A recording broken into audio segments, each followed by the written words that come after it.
Good afternoon, everyone. Welcome to Nature Folklore. Glad to be back for this session of 14th of August, 2022.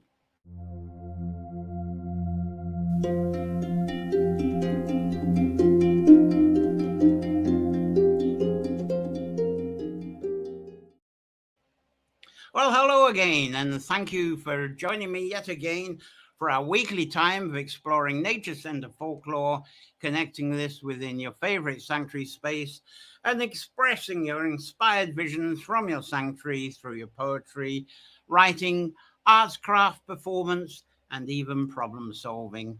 Now, this part 3 of our 4-part Lughnasadh series is Crom Cruach and Dubh origins. And there's a bit of Crom Cruach below, and I'll just get rid of me for a second. There you go. You can get a closer look at the Crom there. Very good.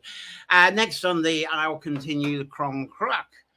And, well, it's going to be both of them, Crom Cruach and Crom Dubh, in Ireland. And I find this is a 2-part epic, but very essential mythology. Sorry if I seem dark, Crom Dubh to you at the moment. I tried what I could with the lighting. It just suddenly went dark. But maybe it's responding to outside, because after our lovely hot sunny weather for Ireland was suddenly cloudy, humid, and there was a lot of lightning and thunderstorms last night. And we're due to get them later this afternoon and this evening. So I hope we don't get cut off because of power cuts. Anyway, guest today, what we got?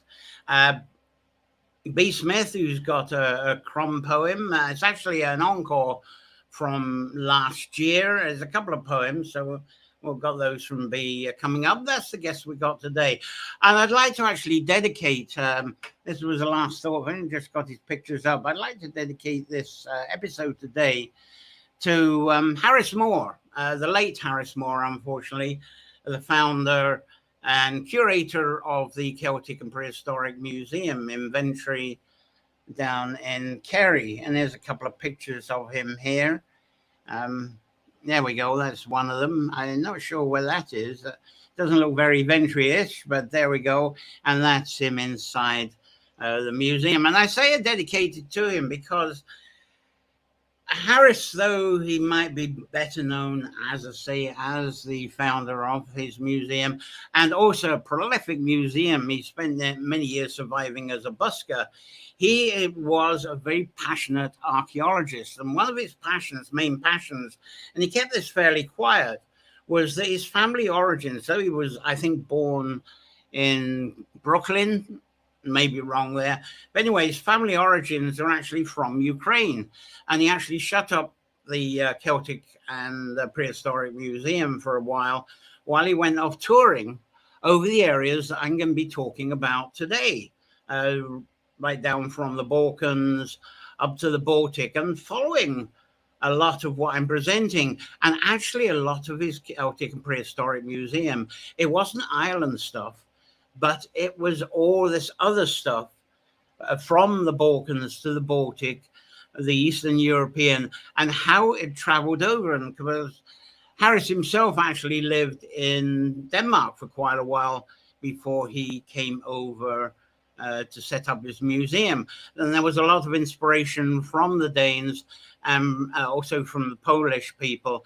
And these are the things I'm going to be talking a lot about today. So this is dedicated to Harris there, and I wish the Celtic and Prehistoric Museum was open, because it really gives us a lovely lead in to the Irish mythology. So I'll get underway because there's a lot to do with this one today. And as usual, a reminder, these Nature Folklore sessions, videos, tree and water sanctuary support, it's all brought to you by the support of our subscribers, which I highly appreciate and thank you every week. And some subscribers will be watching live today or already here, or will be joining us later. So thank you for your continued support, because I couldn't fund putting on the show and share this without your support. But I'm still not covering expenses. It's a long haul to get to that. So if you can help, you can be a subscriber to the patreon.com woodland type bard, woodland bad there. And also, Patreon tends to go through PayPal, and some people are not happy with the PayPal. So we got this other alternative, which is to buy me a coffee, Nature Folklore, and you just use the card with that one. And if you don't like using PayPal and cards, well, send me a message and I'll give you an address to send cash in an envelope. We can go all three ways here, but just $1, euro, or £1 or a month, it helps a long way to keeping this show afloat. So many thanks for that. So let's see the lovely early birds that are with us today. Who we got here? There's Claire's here. Fantastic. Watching, looking forward to the show. Penny Stevenson's here, looking forward to the program. Watching from sunny Buckhurst Hill. Wonderful. And Terry Slack Hardwick is here. From rural Maryland, USA. Lovely, cool morning finally. And Sherry as well. Good morning to everyone from down east coastal Maines. So we have a lovely bunch of regulars and wonderful people to kick this off with, because it is a very remote subject. But I've had to split it into two. I made a complete mess of this when I did this last year. It's a story that's got a lot of tentacles. And even this time, thinking about it, it's still going to be a challenge for me to put this together in some sort of, I suppose, orderly way that's understandable. But I'll try my best, of course, and I trust you'll find this fascinating. As I say, this is the Crom Cruach Crom Dubh mythology, the folklore, and it's about the origins, because next week I'm going to talk all about of their arrival in Ireland and how that spread about. And I'll give you a little bit of an introduction to that before I finish the show today. So I trust you'll find this fascinating, because we're really going to travel a lot with this today. So, as I say, it's a two-part epic, and I find the folklore and legends of the Crom Cruach Dubh, they're endlessly fascinating. Let's see, I've got...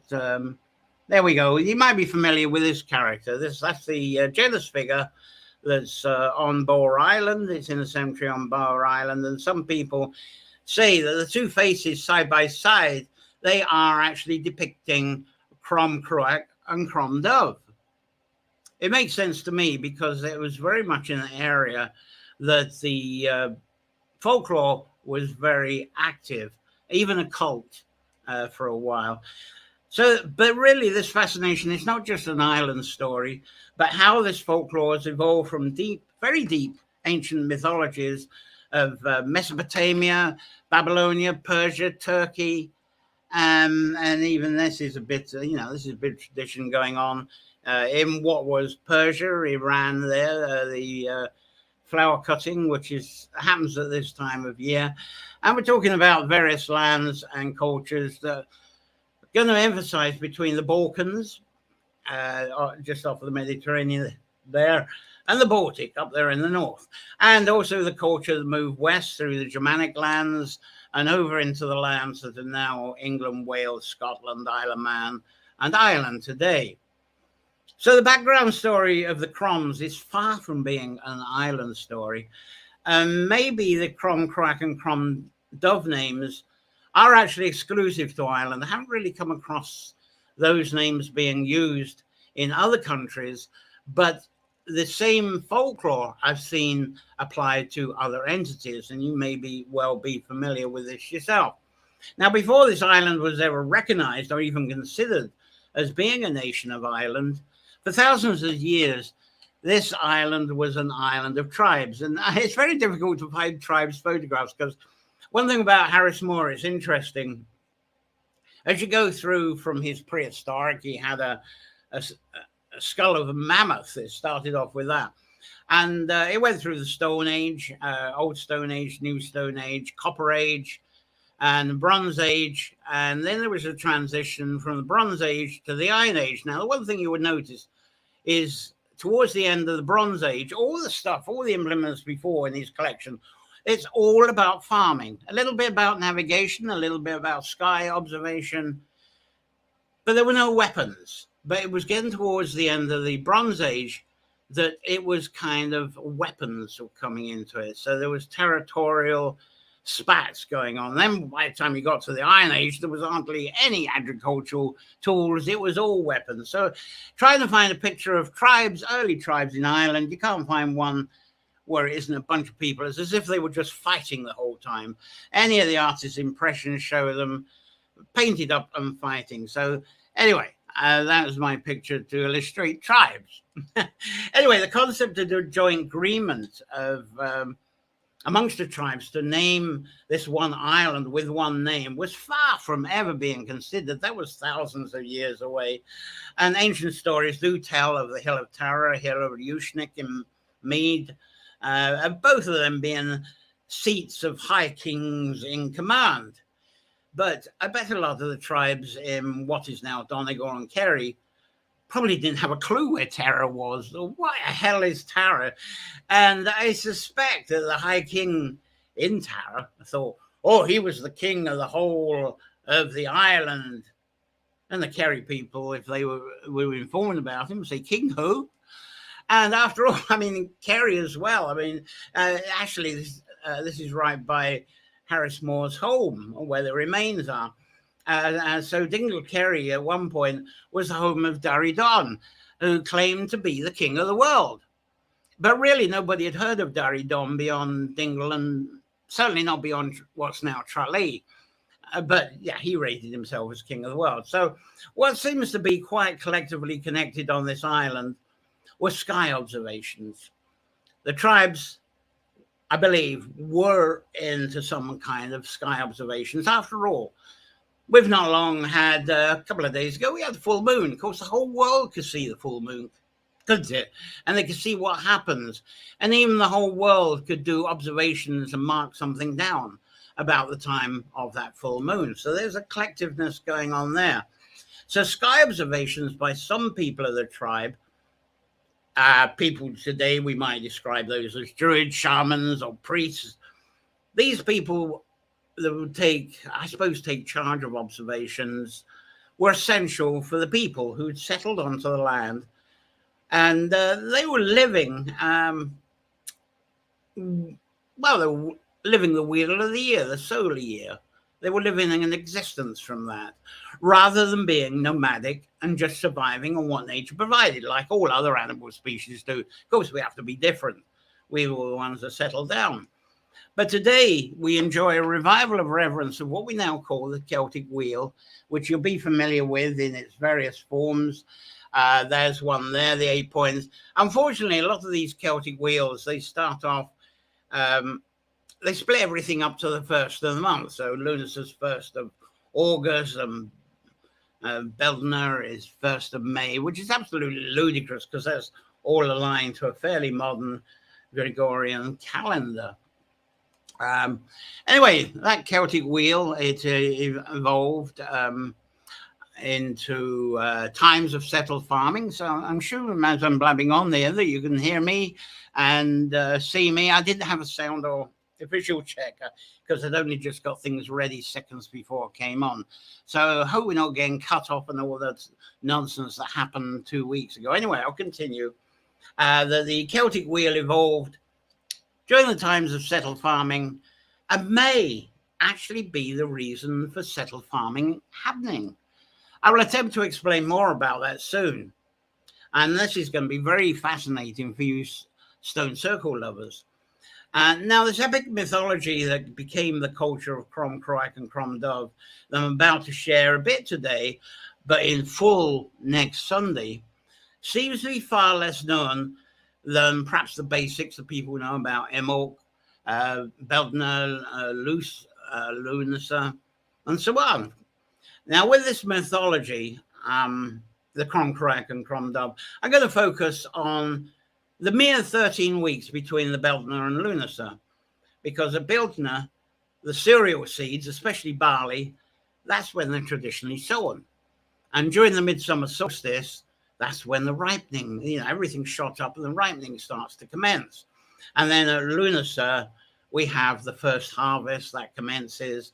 And the tribes of settled farming families, they then enjoy and celebrate an annual abundance through what we call the month of August now. So harvest, as you can imagine, it's a huge relief this month will be a huge relief. All that abundance, it banishes hunger, clears debts, clears worries from the mind of how am I going to survive. So I believe that's all very worthy of celebration by humans. Why not? But that harvested food that grew, harvested in that 13 weeks, that's got to be stored and preserved for living existence through the remainder of the 39 weeks of the solar year. So during the 13 weeks of cereal growing season, there is or was usually a lot of forageable food while you're waiting from the seeds to the harvest.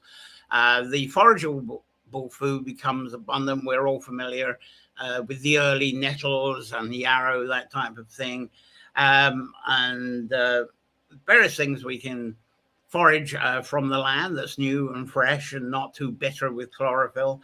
And also the sea. The sea is very abundant, especially the seashore, and from fishing in the sea. Plus, through summer, cow's milk is abundant. So there's butter in abundance. And also, because there's lots of extra light, especially out here in Ireland, up in Scotland, the hens lay well too. So hens are laying extra eggs. Some hens actually lay 2 eggs a day. So eggs are in abundance during that waiting time too. Oh yeah, I got a picture. There we go. There's a hen in abundance. This is sort of thing. This is the sort of thing I'm kind of talking about. One of the abundances we have while we're waiting for the harvest. So we commence this human story of the long human transition from being nomadic hunter-gathering into living a settled farming life. We need to ask, how did settled farming actually commence? Now, one essential component was actually to know when to sow and reap. You've got seeds, and you got seeds. When do you know when to sow them? When do you know when to reap them? Well, perhaps you think, oh, when it feels right. But of course, we're surrounded by calendars and so forth, and that verifies when things feel right. But the ancient farmers, they didn't have clocks, calendars, or phone apps like we have today. So how did these earliest farmers know how and when to sow and reap? So how did they know when it was Bildna, the sowing time, and then when it was Lughnasadh, the reaping time? Now, moon observations were certainly well used by ancient people, and I love this lengthened photography there. There you go. There's 28 days of photography that's capturing moon observations. That's about the best picture I could get of that. Wonderful. And of course, the moon observations may well have been your first thought. As I was saying, everybody in the whole world, when there's a full moon, we can all see it. And that's easy. We can observe it. In a way, we can take notes of when it is. Though if we don't have a calendar, we can do a notch of each day until that full moon comes back again. And then we'll find there's a sequence of a lunar cycle. So that's what the ancients could do. And the ancient lunar month calendars were certainly well used long before the more technical solar calendars were configured, put together, and used. But even so, before there was any settled farming, and also before there was any real serious sea navigation, and the sea navigation became essential to find new lands, new opportunities to increase settled farming abundance. Now, what was needed was the human craft of logic and recording that was applied to these sky observations. And those sky observations, I think, they translated through human inventions of systems of configuration. This is the best words I can come up with that. And through those systems of configurations, humans were able to create the concepts of time and distance. So sky observations were combined with human invented configurations of time and distance. And there's an old Mesopotamian phrase that translates out as above, so below. And that's a reaction to this.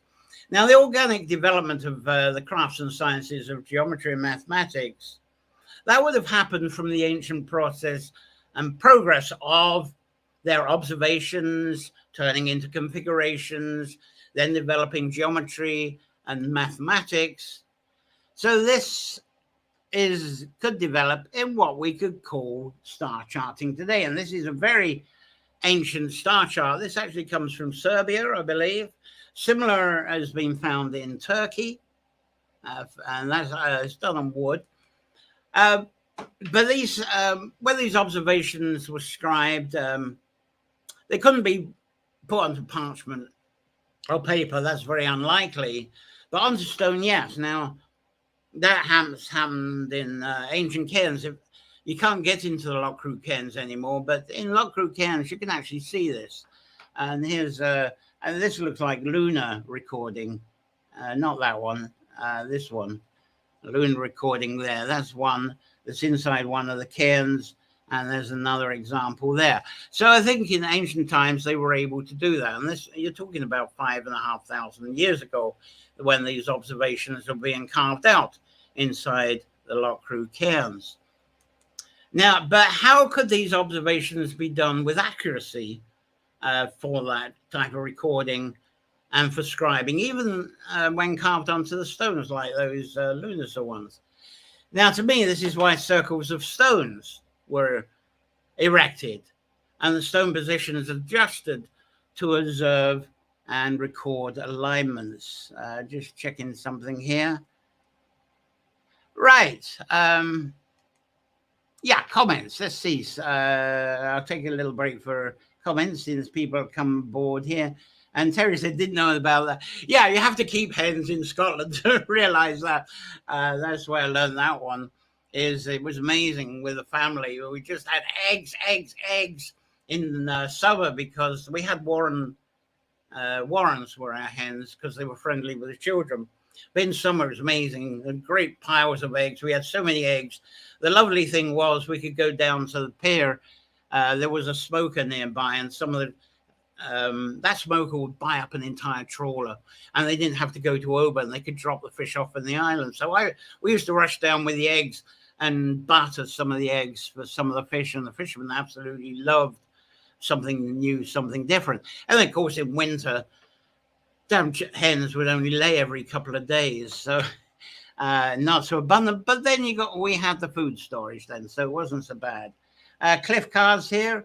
A little late to show today. Catch up at the beginning 20 minutes after the show. Wonderful. And from the YouTube, we have SB. Hello from Michigan, whoever SB is. Thanks for joining. I appreciate that. Thank you very much. So on with the show, on with the story. As I say, this is very complex but fascinating stuff, I think. Anyway, I'll continue with the mythology of stone star circles. From Mesopotamia and Persian mythology, also from Turkey. Well, actually, I haven't got time to follow on that so much, but these areas, Mesopotamia, Persia, Turkey, they're linked to historians. The historians tend to link those areas to the creation of ancient genetic crop grain. Tongue twister again. Crop grains, yeah. So the historians say that's where they originate from. But I'm going to move on to talk about what was happening between the Black Sea of the South, which is just north of the Mediterranean, and that's the Balkan states, right up to the Baltic countries of the north. And what evolved as a dominating farming culture that actually moved from that Balkan area up towards the Baltic Sea countries, the Baltic Sea states, I suppose we would say. But there was also tribes that kind of moved off west as well. It wasn't all north. The culture moved off west to eventually land on what we know as Scotland, England, Wales, Isle of Man, and Ireland today. And now I'm going to go back to the farming culture of around 7,000 BC. I'm going to start with an area that's now Serbia. Now, this is the time of the remarkable stories of the remarkable Vinca culture, is what it's called. And the discovery there of a very ancient temple, the Blagotin Temple. And I think I've got a bit of a picture of that. I did have more pictures. I was real sluggish putting my pictures together, unfortunately. But this was inside the remains of the Blagotin temple. You really can't tell much from that, but it was a wonderful discovery. And that's archaeologists at work there within the temple. Just quiet in the comments a little bit so you can see the whole thing. And these are the symbols, some of the symbols that are said to be found there. Now, this is going to get your imagination going, isn't it?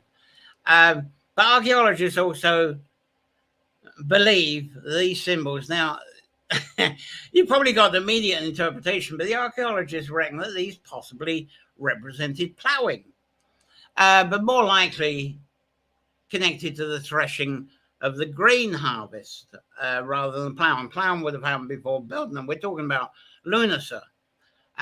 So the lads at harvest time, they would be behind a cow or a horse all day, probably during heat like what we've had. So all kinds of inspirations may have been going on in the minds of these lads, but we poetically assume that their inspiration, awareness, and thankfulness was of the goddess while they're plowing behind these animals and thanking the goddess for that fertility and abundance. Anyway, some of those lads also might have had partners expecting a child as well. And that would have just been verified through this Lughnasadh time. So the remains of the Blagotin temple was near the south end of the Danube River. There's some pictures. Apparently that's called the... now, what is that called? That's called... I've got a reference here. I can't... Sorry, my pictures are disappearing again. This is known as the Iron... no, it's gone. There we go. That's the Ironmouth on the Danube. I had another one of the south of the Danube. There we go. That's another pretty picture of the south end of the Danube there. Unfortunately, there's problems with droughting, as we know, in that area, because it's a very busy shipping lane now, just like in ancient times. But this discovery of Blagotin was by an archaeologist called, let's see if I can pronounce this, Svetozar Stankovic. And he discovered it, that's him. He discovered it in 1991.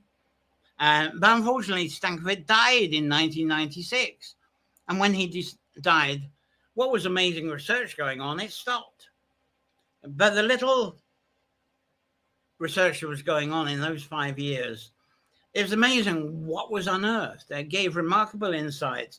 And Stankovic, if he had stayed alive and continued the path of his research, I think it would have rocked ancient Persian and Egyptian history as it's told today, especially the Persian and Egyptian history in relation to their origins of settled grain and animal-based farming. Blagotin was really showing something of an advanced beginning stage. So the Balkan Vinca culture, which was around the Blagotin temple, eventually moved along the waterways from the Balkans to the Baltic, and especially to the Pomerania area of what's now Gdansk. That's in Poland, and I'm trying to get to a picture which isn't here. No, it doesn't seem to be here. No, and it's a shame. Yeah, let's see if I can. I'm going to get some Pomeranian pictures up. Give me a second here. I've got photo issues. Sorry, a bit of a pause while I sort out photo issues. So we're talking about Pomerania, and I need my Pomeranian pictures. Come on, Pomeranian pictures. Yeah, Pomeranian pictures. That should be up any moment. There we go. No, that's a Pomeranian dog. No, we'll take that one. Oh, there we go. There we go. We'll go for a beach. Gdansk has these lovely beaches. There's peninsulas, and beautiful to go to when it's warm this time of the year. And they're empty. They stay empty. A lot of people are not aware of how stunning that is. They have these sort of long peninsulas there that are worthy. I'd love to visit sometime. And it's quite warm, as I say, in summer. But a form of the Vinca culture also spread northwest along the River Danube. And along that part of the River Danube, there's actually still a Vinca town. That's Vinca town with the cloud over. I mean, they're wishing for that now, but that's the cloud over the Danube. And it's a very popular tourism town today. Now, it seems to be the movement of this culture from the Vincas that moved along the Danube that brought the earliest farming stories to what is now Scotland and Ireland. However, the culture movement that went north to the Baltic, that's what I want to focus on now. That seems to have also eventually found its way west into Scotland and Ireland too. And I'm going to feature most of that mythology next Sunday. But during the 4 or 5 years that Stankovic and his team were digging at Blagotin near the south of the Danube, Stankovic believed that Blagotin was where European tongue-twisting words. He believed that Blagotin was where European Neolithic agricultural society was born, and not in Turkey, not in Ethiopia, Iraq, and Iran, and other explanations that archaeologists and historians have claimed. Now, this photo, here we go.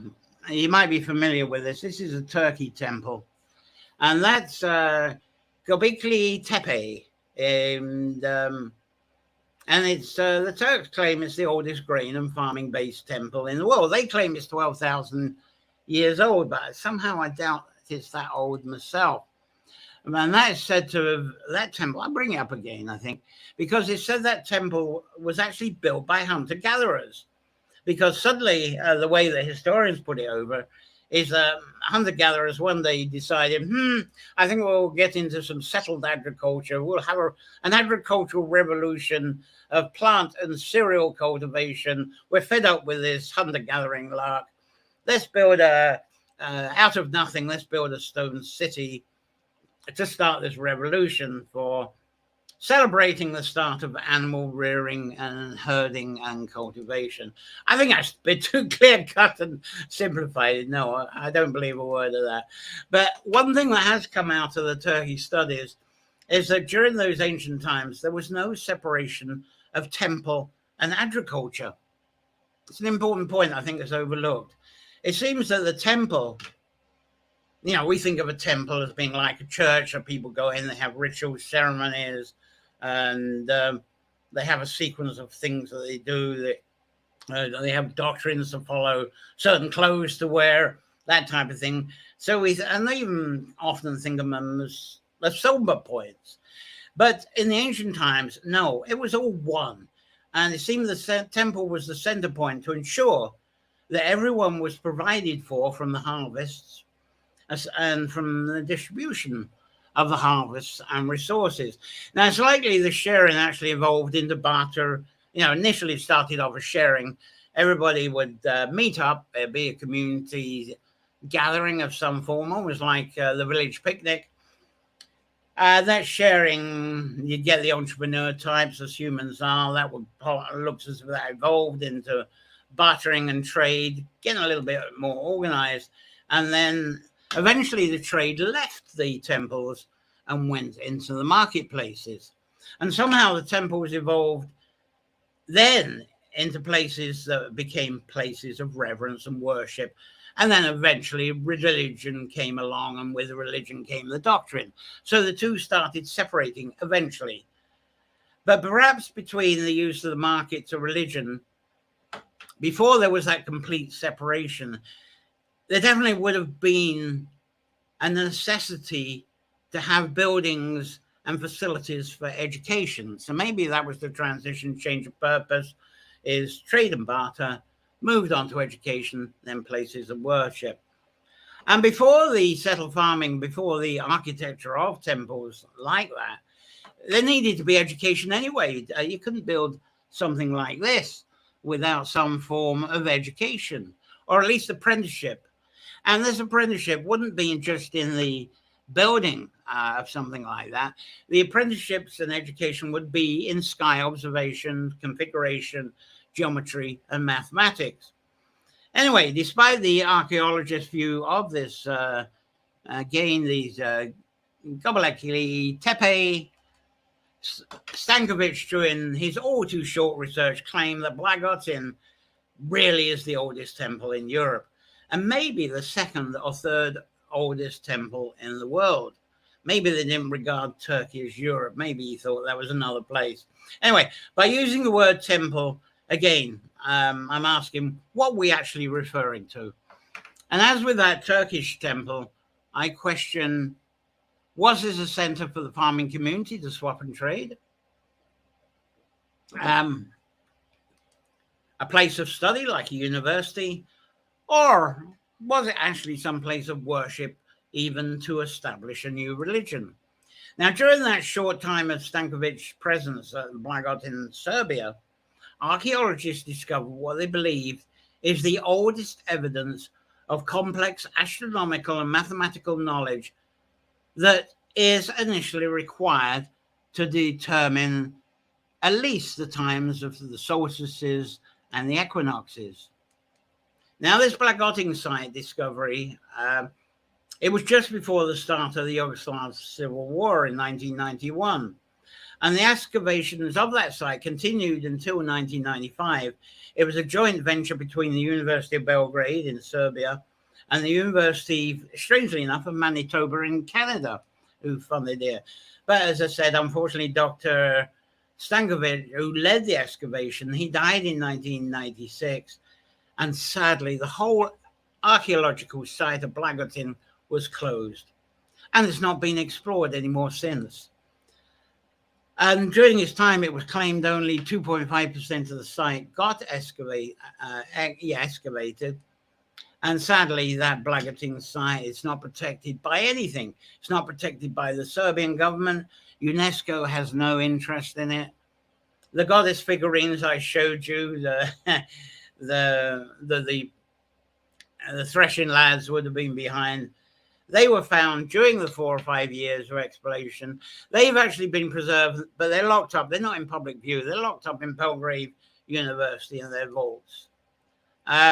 Anyway, if excavations and research continued, I believe it would have really upset the established Egyptian and Persian history. At least it would have changed everything. And Stankovic and his team claim that they discovered definite evidence of the development of solar agricultural fertility wisdom, is the best that I can say. And there's a bit of mapping there. Apparently that they found, they claim, was a bit of mapping that was developed from astronomical calculations. Now, they discovered that this Blagotin temple, it was aligned to cardinal points of the year, like the Celtic wheel.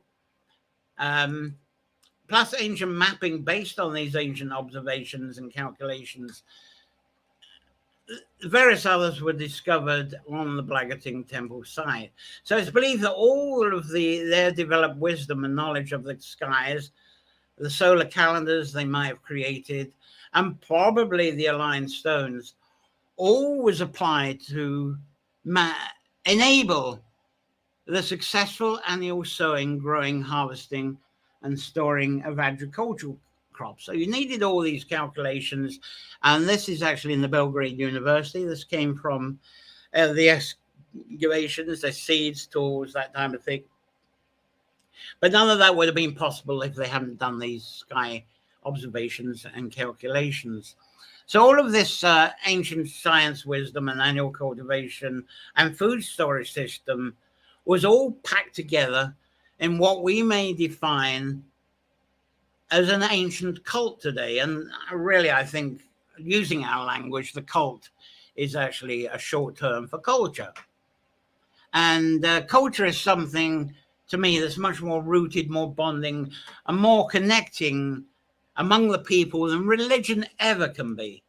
And it's said that this was knowledge and experience of the Blagotin and the surrounding Vinca culture eventually was transported and shared up through the lands of the Danube. And here's another lovely Danube picture there, very historic thing there.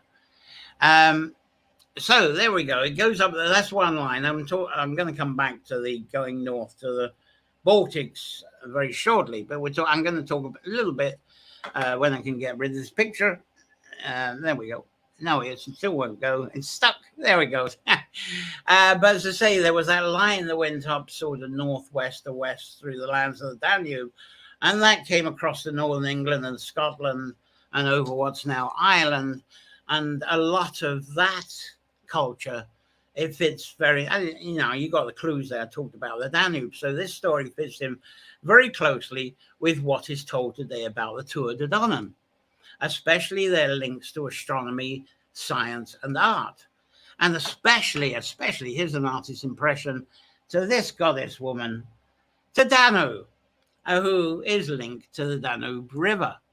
And here's Danube. Here's the route that they followed. There we go. There's a kind of a map of the Danube that the tribe of Dan, as we now call them, sort of a splinter group of the Vincas, what they followed. And somehow there was actually water beyond that line that went over the hills, and it was a water route right through to the West Europe coast.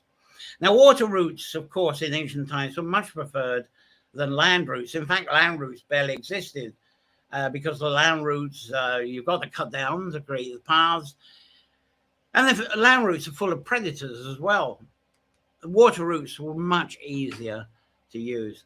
Now, looking more at the Blagating being the origins of agriculture through the cult of Vinca, this cult or culture, I'm now going to talk spreading well north of the Danube and following other waterways networks. I think I've got a map of that in a moment. But we're going up now into the Baltic Sea lands. And the Baltic coast, we arrive, there we go, there's a map here.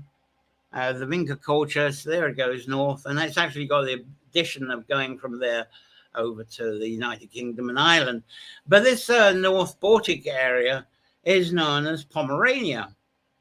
And as I say, that's now around Gdansk, what's now Gdansk in Poland. Now, the ancient people in Pomerania, they were known as Slavs. And the stories of Pomeranian Slavs, macabre stories of them sacrificing people during Samhain. So a lot of this sacrificing, Wicker Man and all that sort of thing is said to have originated from the Slavs. Anyway, and during that time, they said it's the sacrificing was very much amplified under a chieftain, under a leader, maybe a king that was called Belivid or Svetovid.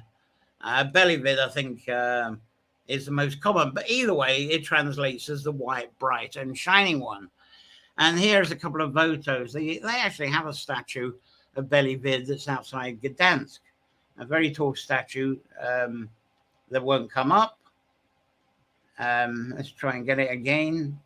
There he is, and that's outside Gdansk, absolutely huge. Here's another photo and view of it there. I'll go back. There we go there. It's a little bit lacking because with Belly Vid here, it should be depicted with a sword in one hand and actually a big drinking horn in the other hand, but that's not there on the sculpture. But from this imagery, we come linked to a man, a legend, a very important legend for us to be able to move on with Crom Cruach Crom Dubh, a man called Tiganmas. Sorry, I haven't got the spelling up. It's like tiger with an N-M-A-S. Sounds almost Latin, doesn't it? But Tiganmas, and I'm going to be mentioning him quite often. And one of those stories is that as a king, Tiganmas introduced the communal drinking of ale from bullhorns. There we go. There's a couple of lively drinkers from that area. They look kind of Germanic, Viking-y, bullhorn drinkers anyway. And from the tales of Tiganmas, we seem to gather our earliest clues about the eventual folklore, as I say, of Crom Cruach Crom Dubh. And I'm going to share that in great detail next Sunday. So let's see what you've got to say so far. And there's Cliff Carr here. Sculpture of Danube looks like a Heroiden with a tricycle of spirals within the cauldron. Yeah, you're kind of ahead of me as something I'm going to be talking about, I think, next. Thank you for that observation, Cliff. Lovely. Very worthy of knowing. And Terry's still on the chickens and the eggs and the barking tails. I'm glad you. And this Cliffy actually enjoyed that whilst I was away from Nature Folklore, I was posting all these pics of wells. I've got lots of sets of well photos. It's all filled in between the Nature Folklore. So thank you for that, Cliff. Thanks for bringing that up and pointing that out. Right, on with the show, on with the story now. Well, yeah, we haven't had a guest. We got one guest today, so I think that's a good time to take a break. It's actually an encore, and it's from B Smith, and she's got something else for us, but I'm going to leave it for a couple of weeks. I did have something at Cliff Carr. Cliff, I'm going to hold your off for a couple of weeks because it was such a lot of work actually putting this show together and making sense. Anyway, here's B with a couple of poems. Give you a break from me for a couple of minutes, and it's very good for this time. 2 poems that mention Crom Dubh and Crom Cruach. The first one is Llama's Song. For what did we grow? For what did we seed? For what did we grow? The child, the job, the project in need, the book, the garden, the rising bread dough? What do we gather? What do we harvest? The fruits of our labor, the corn for the baker, some lightning, some storm, a fascist dictator. So what do we reap? So how shall we winnow? Where is faith's leap? How to stand in rivers' flow? Once upon a time, the reapers moved as one, all in a line, scythes rising and falling were. 1, 2, 3, cut. The internal rhyme and rhythm of a single song known by heart by all in that field. Now what shall we sing to live long and strong? What plant is revealed, sown last spring when all were young, hopeful, green, and unhearing of the babble by the triple-tongued, selectiveness being more usual in the aging. Now, so too is the year. Now is the time of the cut, the time to winnow the chaff, before we can all sit down to banquet, and the play fights won't all end in laughs. Crom Dubh presides from below, belly full, grown fat on summer's sacrifices. But this was never his price. This was our seed, and now what we have grown.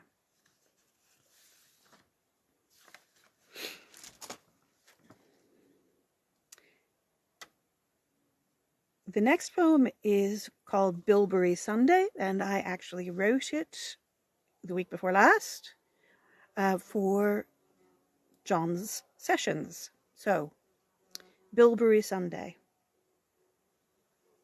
Hurry to cut the hay, foot the turf. The blazing sun plays beat the clock, waltz time to tractor engine tune. The council officials sigh the long grass around graves in the old cemetery, dressing them up to be blessed once again. Sunday is meant to be for rest. In this most strenuous season, long days of sweat bear first harvest. Even so, we take the time to climb up holy heights or circle the holy well, repeating ancient patterns, saying prayers. Bilberries, tight fruits, slightly sour, are offered up on walks taken in high summer's brief leisure hours. Bog myrtle, too, sprouts from peat-rich high ground, exposed to sun and scorched dry by recent heat, splintering like bog oak exhumed, risen. Up from damp, ancient underworld, Auld Crom Cruach's proper domain, along with Belcoo's freezing spring.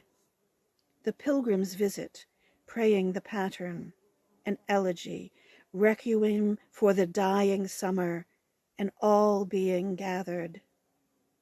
But just now we are too busy. We must save the seed and preserved fruits of harvest we don't consume. We are too busy to mourn what's cut down. It's enough to know the year is waning, that seed saved is hope of new beginnings. Thank you.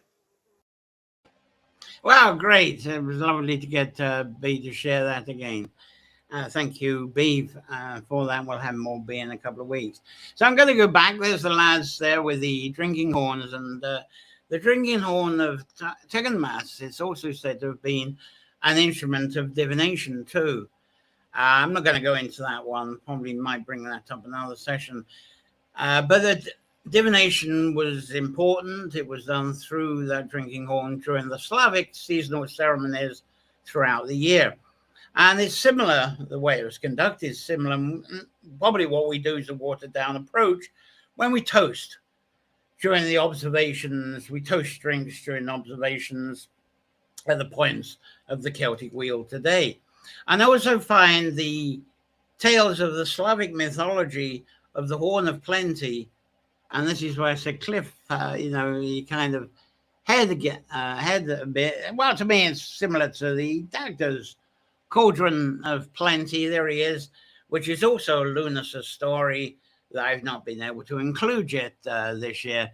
But Dagda or the Doida during the past nature folklore sessions could well be from the stories, and I just pronounced it Doida, which is a Scottish story. The Doida being a kayak within the Berg on the Isle of Mull in the Hebrides. I often show these pictures because we live there and raise a family not far from that phone box. But that looks over to the Berg over the Loch Screeden there. And here's close up with the waterfalls. And I used to take hiking groups. There's a fossilized hazel tree to the right of the waterfalls. And there's thousands of years old backguano in the caves behind the waterfalls. And it makes a comfy mattress. So we would go there and spend the night there. But that's the Berg. And that's where it said the Doida was also resident, kayak Doida. And she had a mating servant. Somehow the servant ended up carrying the name of Doida as well. And I feel that the Doida may have eventually become the Dagda. Now behind, I did change the green screen behind. I talked about those sort of the bloggeting representations of ploughing and the lads following the cows. This is more modern where they're following the horses. Note that pole. I'm going to be talking about that pole there. Very, very significant, though. It used to be a lot taller. So, and they're threshing. They're actually threshing in the background. I'm going to be talking about that soon and connecting all the dots with that. So now we have this speculation of whether what we tell of the Doida and the Cauldron of Plenty is actually being a symbol of the Horn of Plenty in reverence to Teignmhass. And that eventually arrives within the stories of Crom Cruach. So is Doida also Crom Cruach Crom Dubh, or all of these? Those are things we're going to be talking about next Sunday too. But Doida and his harp, Dagda and his harp, is also fascinating to me because there is the existence of the Crom Cruach harp. But that may purely be a description by Edward Bunting because he was very interested, very familiar with the Crom folklore and legends as well. So that's just maybe out of his whim. But various angular harps do seem to have manifested in cultures from Persia right across the Mediterranean and into Europe. And those angular harps, they also include folklore, many folklore stories of enchantment and divination as well. And the pipes themselves, they've evolved along the south of the Mediterranean, along North Africa. And those ancient style pipes are still played in Tunisia, Algeria, and parts of Morocco too. They've not developed much beyond the ancient pipes, not like the pipes that you get throughout Europe, Scotland, Ireland, Isle of Man, Northumbria. So it's still more about the mythology of Teignmhass. Sometimes it's actually called Teignmhass, Tienmas. But anyway, I'll keep saying Teignmhass. Sounds like a Walt Disney cartoon.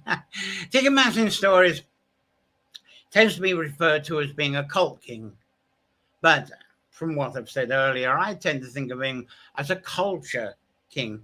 He kind of was a leadership of this sort of joint culture. And as I was saying, I think a culture is deeply embodied in people much more than a religion ever can be. Culture is actually built from within the people, whereas I think religion is enforced upon the people. So the people bring about through their collective psyche, I suppose, they seem to bring about the culture, and then someone ends up being the leader and guide of that, which is very different to religion, where the religion is brought to the people, the indigenous people, and it's as if they're forced into it.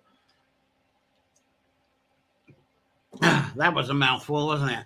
So through the old stories of Tigamas is told as being, I'm not sure if he was a king, chieftain, or leader, but whoever he was in some kind of leadership, and he brought components of cultured civilization.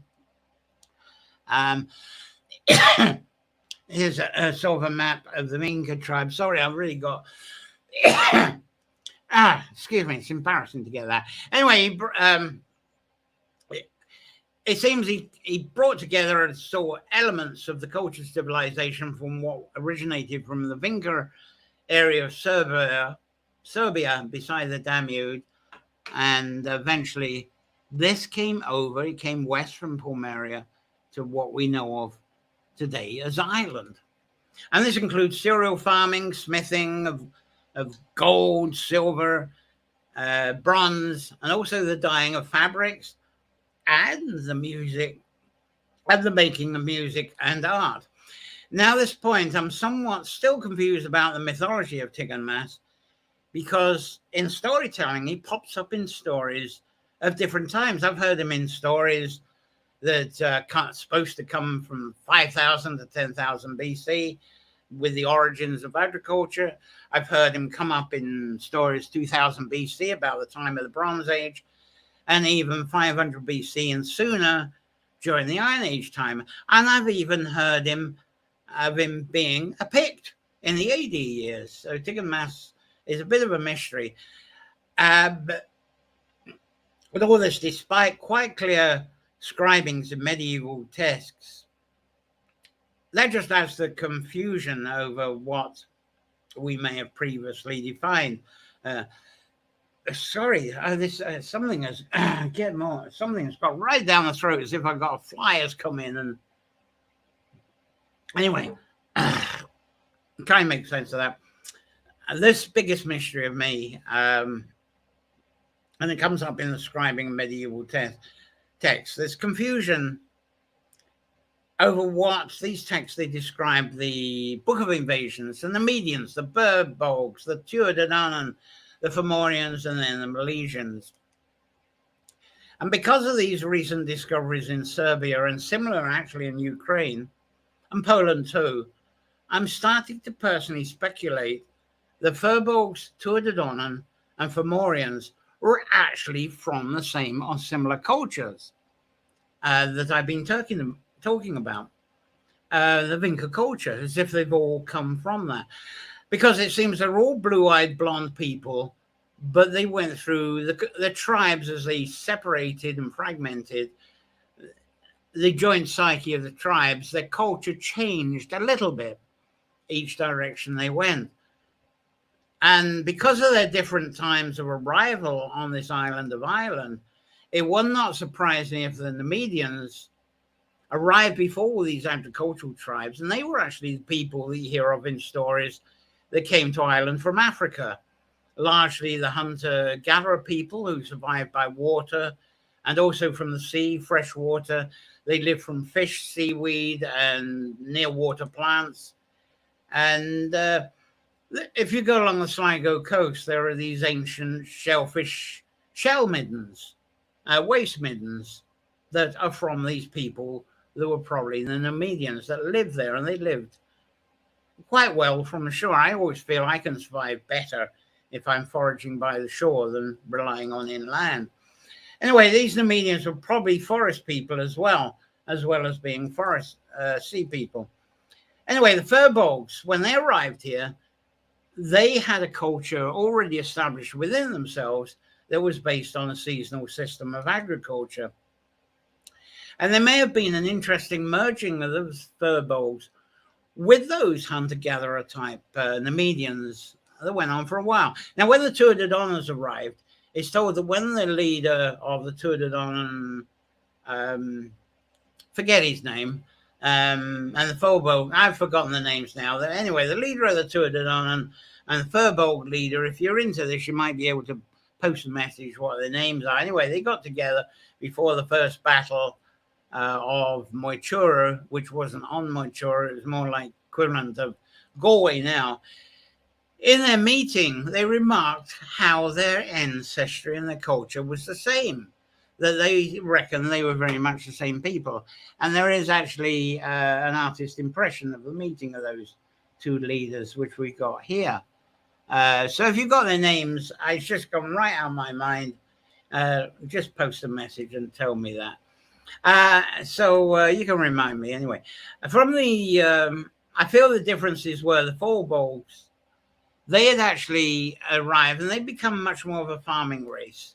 But the Tuatha De Danann, they had become very scholarly, I think, because they had advanced quite a bit in their explorations of astronomy and mathematics.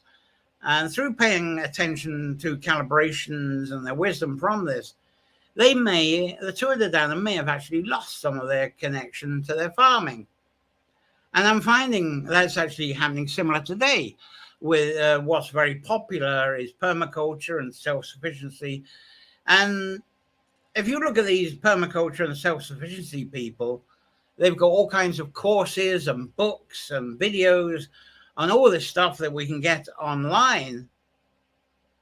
And they teach the principles wonderfully. And but where do they get the time to put this together and teach others? How can they actually look after their permaculture land at the same time? And what happens, I find, is the two become quite separated.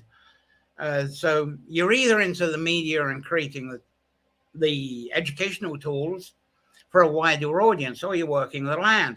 Of course, the mid-between of this is apprenticeship, and that could be a compromise. But maybe, like today, I'm not going to go into the details, but I've gone up to places with people that got these wonderful courses in permaculture, and they're relying on volunteers, etc., to look after their land. They spend very little time on it themselves, and actually, if you turn up, you're lucky to actually get any food that comes from the land. Anyway, the two become separated, and I think a similar differences happen between the furbolgs and the Tuatha De Danann. So really, they needed each other. I don't know why they went into battle, and I think they discovered that they really needed each other. But I think that the Tuatha De Danann, because they were more scholarly, they perhaps regarded themselves as being of a higher order, as some teachers often say they're of a higher realm. So the Tuatha De Danann might have approached themselves being as an elitist tribe, which didn't go down too well with the furbolgs due to their educational wisdom. So that would have created tension anyway, and it would have got in the way of tribe alliances and partnerships that the Tuatha De Danann and the furbolgs could have had. Well, eventually they did have. So I'm going to move forward to the Fomorians and look at your comments first. What we got here? Esma Boone. Hello, Esma from Canada. Went to the University of Manitoba. Oh, yes, that would be interesting stuff. You've given me so much wonder. Oh, I'd love to get feedback from you from what you find in Manitoba. Glad found you. Great to hear the proper pronunciations. What did I pronounce properly? Oh, good. I banged on, because the thing with pronunciations of these ancient things, how do we know how they were pronounced anyway? There's a sort of academic way of doing the pronunciations, like just what I was talking about with the Tuatha De Danann. Wonderful.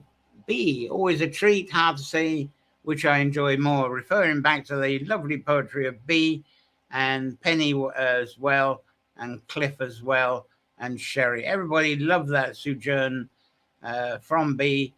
and Claire especially as well. Wonderful, wonderful. So lovely reaction to the bee sojourn. I'm glad that we had that encore. And here comes Clayt. How Clayt tuning in this morning because I've been outside doing farming. Okay, we've been talking about farming and the origins of farming. So it's worth, when you get a moment, to go into what we've done so far. I think it'll give you an interesting insight, an opening to what made farming that you do possible, how it was made possible by the ancients. As I say, this is origins, and we're talking about the origins that went right up through Europe from the Balkans to the Baltic, and also the cultures that form the Vinca culture. And now I'm kind of onto the Fomorians. So let's continue with these shows. Nice to have you here, Kate. Wonderful. Let's see. Right. What's on? One thing I often ponder is how close the name Fomorians is to Pomeranians. I think it's close anyway. And I'll try and get pictures back again. Bring that culture map up again. There we go. That shows the pathway again from the Balkans up to Pomerania, and then the transport over from Pomerania eventually to Ireland. So other Fomorians of ancestry of the Serbian Vinca tribes that went further north to what's now northern Poland, while other tribes, they broke off, and I showed the map earlier, from the Vinca tribes, they veered west, followed the Danube. Yet both of them still remaining as a combined mathematics, agriculture, and also a metals culture. And it seemed that the Fomorians were more a metals culture than perhaps the Tuatha De Danann was. But somehow the lifestyle of these tribes, they matched similarity to the later Danes and Danelaw, and even the culture of the Picts, which were in the AD years. Let's get the right buttons going.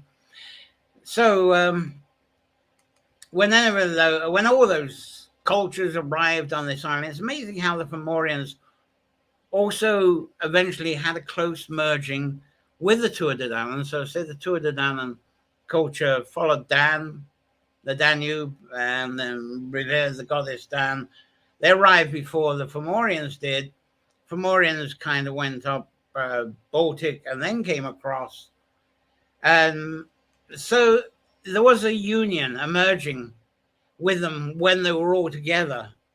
And this was obviously before the Second Battle of Moytura happened. Now, maybe as the Fomorians went up, the culture started including a form of cooperative that we now relate to as being taxation.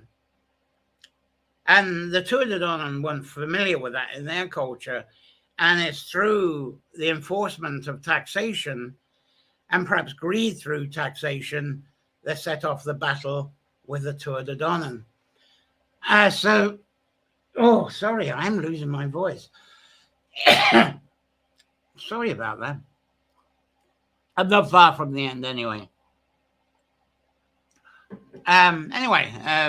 So there's the Fomorians trying to introduce a taxation. They were trying to take over the kingship of Tara. Didn't go down too well with the Tuatha De Danann, and battle did happen. So tensions there. But anyway, as a roundup, it seems to me that all this was seeded, excuse the word, the pun, by the Vinca agricultural tribes, originally from Serbia, and then was amplified by the way the culture developed in the Pomerania region, which is around what is Gdansk in Poland today, and then a similar culture that was brought here to the island of Ireland, possibly from the the Gdansk area, through the leadership of Tiganmas, who through some stories is actually described as being a Fomorian leader anyway, or a chieftain or a king. I'm going to check your comments again before moving on a bit with this. John. Shring, that's it, well done. That's the Shreng and Braze. They're the ones that made together. Thank you, Cliff. You've got it. They're the names that I didn't. So to go back, Shreng and Braze. Let's bring their pictures up again. So I'll have to remember that. There they are. Shreng of the I'm forgetting all the names now. Here we go. I'm forgetting the actual Furbolg. Shreng of the Furbolgs, and then Braze, who was he was half Fomorian, half Tuatha Dé Danann, and they were the ones that met up. Anyway, before I leave this part one of the Crom story today, the origins that I've been going through today, they evolved into what is the Croms culture, or was the Croms culture here. I will leave you with some references to the Croms as a teaser for what we'll be exploring next Sunday. And I'm going to change the back. I'm going to the back cloth for this while I go through this. Let's find something else that I can give you with this. It's roughly going to be all I'm going to be talking about. There we go. Well, there's that stone. We'll use that one. I'm going to use this for the rest of it. There we go. Aha, what is that stone, you may say? Anyway, so here's a teaser of the story of the Croms, especially Crom Cruach, the lands within the area that's now told of as being Mac Slech. Yes, and that's a mysterious area within County Cavan. So let me show you an Ordnance Survey map of this. This is it, the ice map. There it is. I've sort of penciled it in. If that's not particularly understandable, if you use Google Maps, you can compare with what I've just put up. If you look up the names of Ballyconnell, which is the kind of top right in that Ordnance Survey map, Bourne, which is kind of to the west of that, Ballymcgovern, which is kind of very west or southwest, and Killinvart, which is sort of southeast in those. If you look up those names, you'll get roughly the same area boundary on Google Maps. Ballyconnell, Bourne, Ballymcgovern, and Killinvart. Now, before Tiganmas arrived on this island, a similar farming culture seemed to already exist in that Mac Slech area. And there was a Furbolg chieftain, again, Cliff might know the name, because they don't have the name of him. And he seemed to pioneer some kind of celebration to pronounce the arrival of what we now call Lughnasadh and the commencement of the harvesting of cereal crops. Now, this included the threshing of the cereal crops, which I had on a previous backcloth, and then the storage of the grain and flour, and also the use of the remaining straw. Now, it's not clear if the legendary idol celebration or even worship Kilnavat, which was the center of celebration of Mac Slech. It's not sure if this is actually originally a dedication to the legacy of Tiganmas. And this is a clue to what I'm going to be coming up with. So is it related? Was it a dedication to Tiganmas or a dedication to the farming culture that Tiganmas is said to have brought to Ireland to perhaps improve and educate the Furbolg methods even more?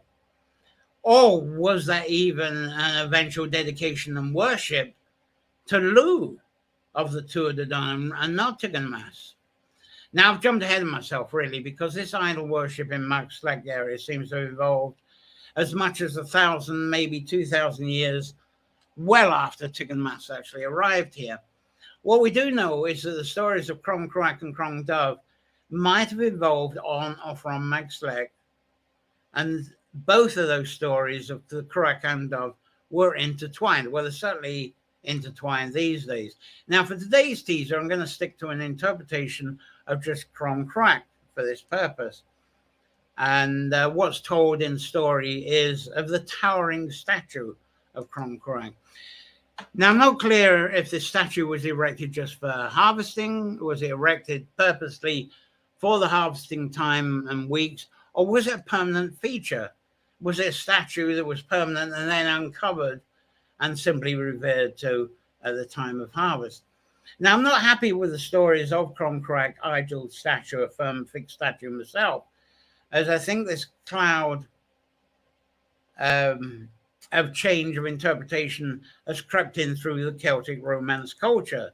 But there is preserved ancient remains of a statue or two that I'm going to talk about next Sunday. Now, translation of Crom Cruach in today's English language is something like Crom meaning overlooking, and Cruach meaning a mound that has been stacked up, such as a mound of the grain harvest, after gathering up after threshing.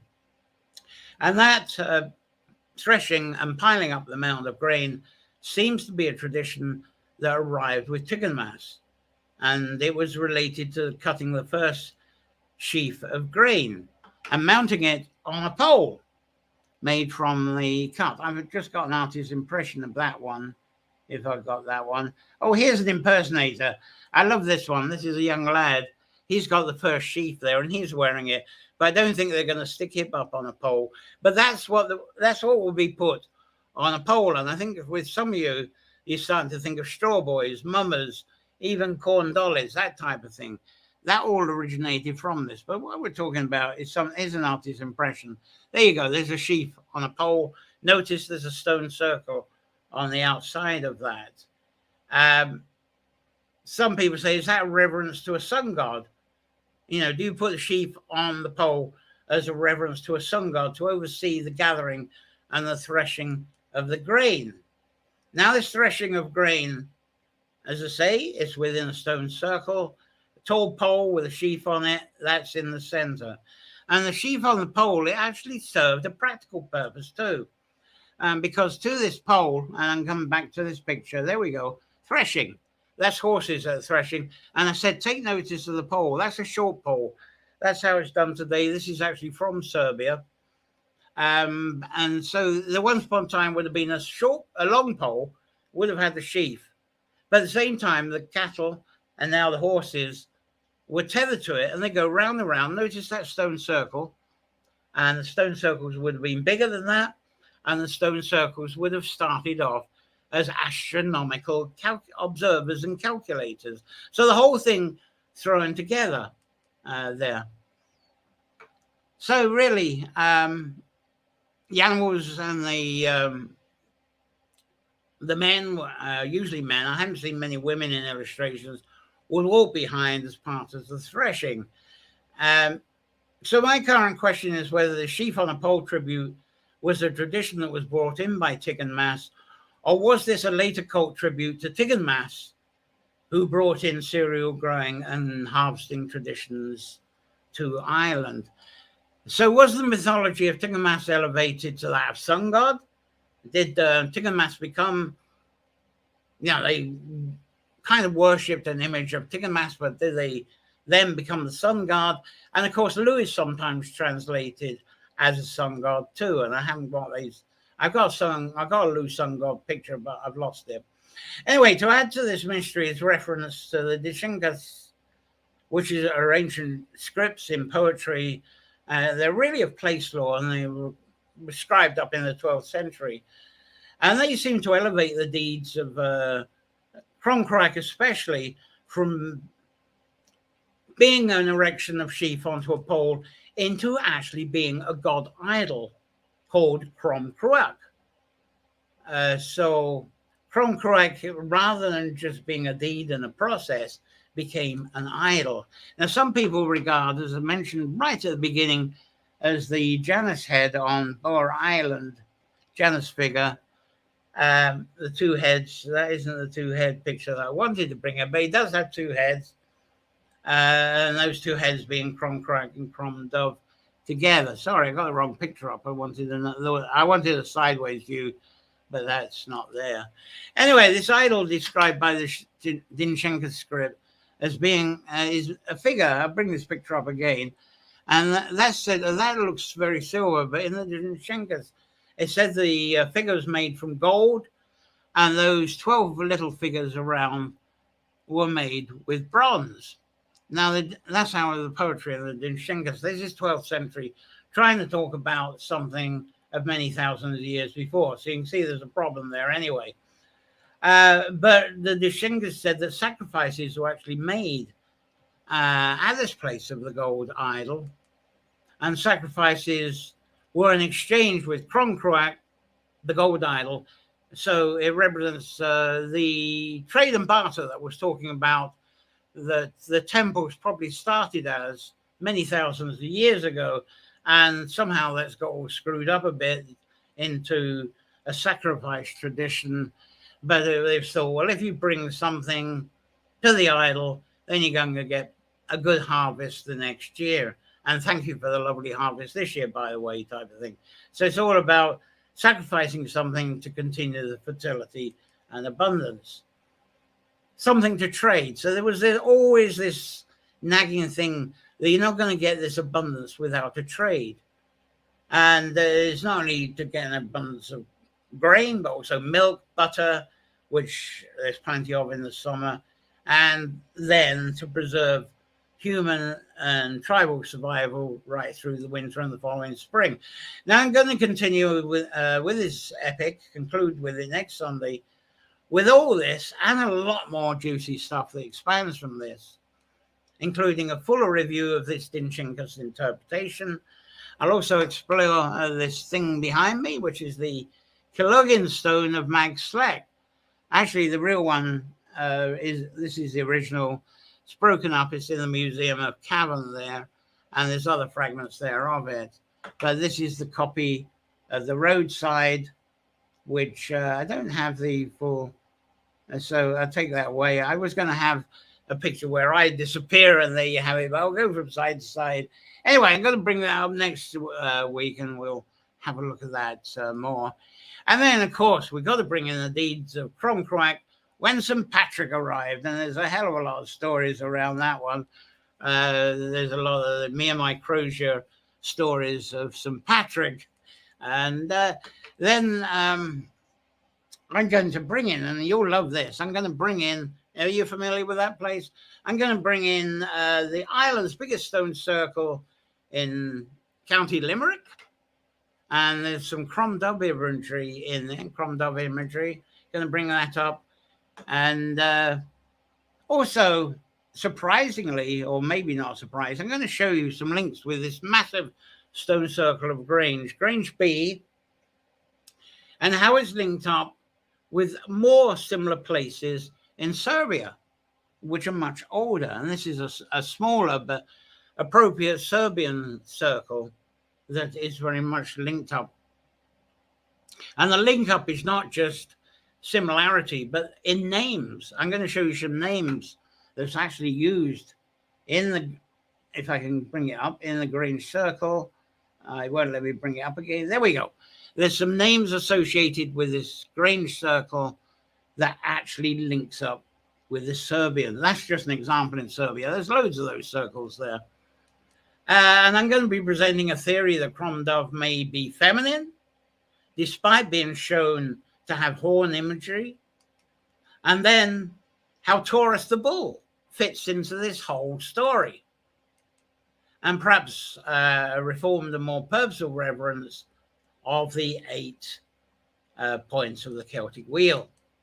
So let's see what you're saying in the comments here.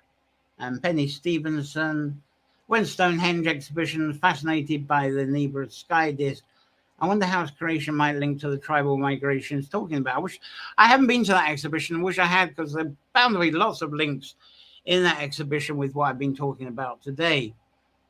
And trade that may be tracked backwards to the migration routes. A lot more commerce and trading of ideas and culture may have taken place than we can ever imagine. Yes, and the way it's done. So there's a smiley face from Cliff Carr here. Horse threshing is new to me. Yeah, that seems to be going on in rural Serbia and Bosnia, and where my son is at the moment, Albania, and in that area it seems to be going on. I don't know how they deal with the manure in the threshing. I don't know. I suppose I'd have to be there and let's see. Lou, as you know, adopted Torshout. Yes, I'm squeezing. I should have brought that into Lughnasadh Nuada, that's the one. Yeah, that's the birth of Lughnasadh, who had his arm chopped off. There's a whole load of stories of that. Maybe I can fit his story in. It's very difficult to put. I had to make a decision. Do I go talk in Lughnasadh over the whole Teochew, etc.? I think I did a bit in the first harvest edition, or do I really emphasize and work more on this Crom Cruach Crom Dubh legacy, which is not so well known, but to me has a very profound origin to everything that's happened with the Maxlek, the Croms, and also, as I was mentioning, coming along the Danube, we got the Tour de Danube. Very difficult. It's almost as if I could probably do 2 months of nature folklore to cover all that. But thanks for that addition there, Cliff. Thank you so much. Right. Have I missed anybody here? Right. Anyway, thank you for your support. As I say, this is my hustling time because I'm not covering expenses. There we go. To go through Patreon there, and also if you don't like going through the, if you don't like, damn. I'm trying to bring it up. There we go. If you just want to use a card there, buy me a coffee, Nature Folklore, because they don't mess with PayPal. If you don't like PayPal, that's the one to go for. If you like using the PayPal, I must admit I prefer PayPal to cards. You can go through the main one, the Patreon. So there we go. Thanks very much for helping out. $1, €1, £1 or more per month goes a long way to keeping this show afloat. So coming up, 21st of August, obviously I'm going to be concluding with part 2 of this. I don't have any pictures of concluding, but it's going to be the Crom story. But this time I'm really going to focus on the Croms in Ireland. I think I've covered enough of the origins of the arrival up to the arrival on Ireland. So we're really going to focus, and there's a lot to tell of just the Croms on Ireland. And it's fascinating. As I say, when I go down into Limerick and talk about the Grange Circle, I will be crossing over to Serbia again for a comparison as a kind of validation on the culture and the folklore. I'm away on the 28th of August, Woodland Festival. It's an Ireland Woodland Festival over there in Clonalice House in their woodlands over in County Roscommon. If I can do some sort of live, spontaneous feed from there, I will. But there's no promises, no idea what the reception will be like. Then I'm back, and I'm actually going to be broadcasting at home in Leicester Down on the 4th of September because a faster internet has arrived there. That will help with expenses a bit. And so I'll be back 4th of September, and that's going to be harvesting and apple folklore for then. So if you've got any questions, fire them ahead before I say bye-bye. Thanks again for the contribution there from B. Smith. And if you're watching this after the broadcast as an archive, please keep your comments going because I keep those, I keep answering. I return from time to time, see what people are saying, and I'll answer them. Subscribe to the YouTube bell, bing, and subscribe anyway to the YouTube channel. And you'll be reminded of each Nature Folklore session coming up each week. And there's a couple of comments coming up here. What we got? Simon Kerry, wonderful. We got the someone says brilliant show. There we go. And please have some help. Yes, Cliff, thank you very much for that. Great help. And thank you, Terry. Thank you, everyone, for that. And here is wishing you, that's all I've really got for you. So I leaving you, thanking you for being with me. I think I've made it a bit clearer than the muddle I tried to get through last year, and I will work on it and hopefully even better next year when I come back to this, because it's away from the usual wells and trees, but I think it sums up the whole harvesting. I love to do this and share this with you. So thank you for joining me and sharing this. Enjoy a safe week full of wonder, inspirations, and all the enchantments from what you do. So until next week, play well. Thank you so much. And it's bye-bye when I can find my bye-bye video. So thank you, and bye-bye it is. And there's no snow.